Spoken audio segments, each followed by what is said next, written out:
All right.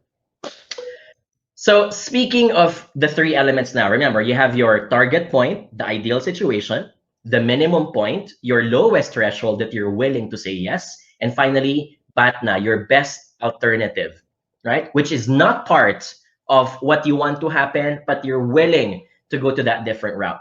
Why does it matter to prepare these three elements? It matters because if you don't, you're going to end up in situations that happen to folks who have bad days in negotiation. For example, if you miss out the target point and you did not commit, you didn't commit to 10,000, 5,000, or 200, and you tell to yourself, I don't care what's going to be the target point. I'll just, go with the flow. Be careful about that because if you don't identify what you think is the ideal situation, you don't end up squeezing for the best option.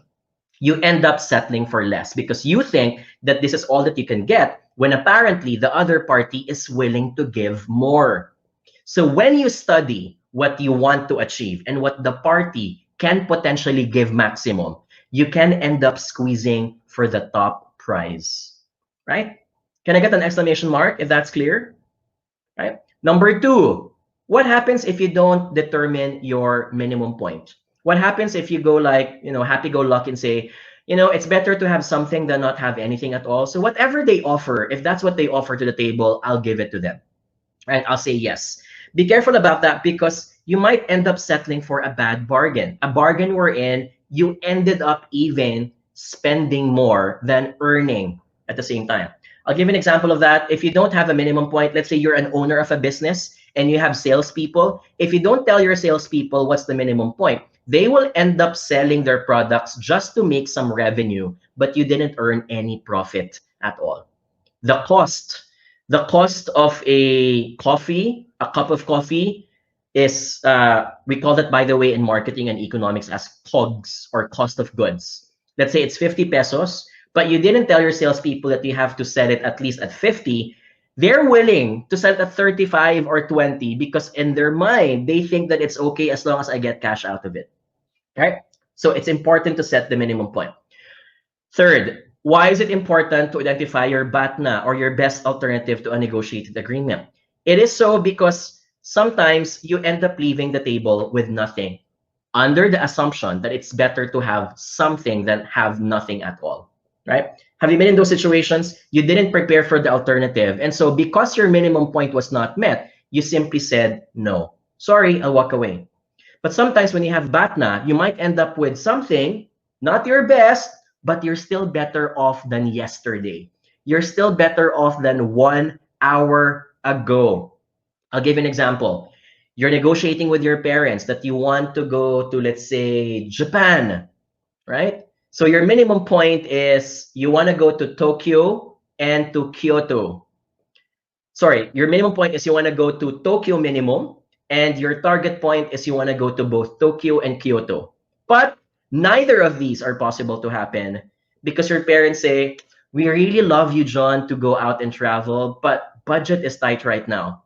And so the tendency of someone who doesn't have any BATNA is say, all right, then take it or leave it because I'm not going to go if you can't offer me those cities. Your BATNA could be, all right, if Japan can't happen, you can offer alternative BATNA. Number one, can you commit that I can have Japan instead next year when there is budget already?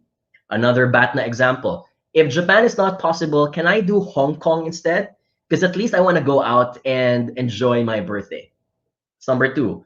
Or number three, you can say, all right, since you were willing anyway to allow me to spend money for travel, can I just get that cash so I can spend it for something else? You might realize, by the way, that that's something that a lot of us have been doing in our daily lives. It's just that you don't label it as your BATNA. And again, the power of putting a label into something is that you put structure into how you do things. That's your BATNA. And remember, it's better to be able to go to Hong Kong, get some cash, or be committed to go to Japan next year versus having nothing at all. Right? Can I get an exclamation mark? Do we appreciate now the power of preparation? And by the way, that quote on top is a quote by Benjamin Franklin. When you fail to prepare, you prepare to fail. Right? Jabby says, if you don't have BATNA, you might say yes to something you absolutely don't like, but no choice to say yes to. Yes, that's one. Charles says, this BATNA has been a coping mechanism to my travel frustrations this year. That's right. Now I know how to call it, says Charles. That's right. A BATNA could be like, okay, you can't give it to me. Can I hold you to your promise that you will give this to me instead next year, next month?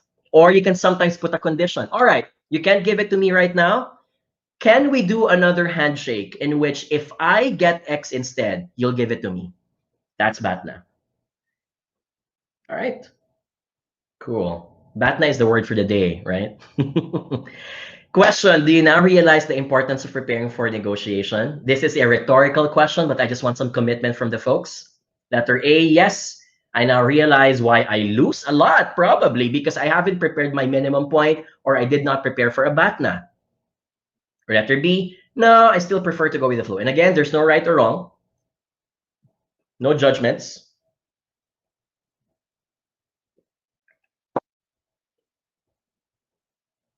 Okay.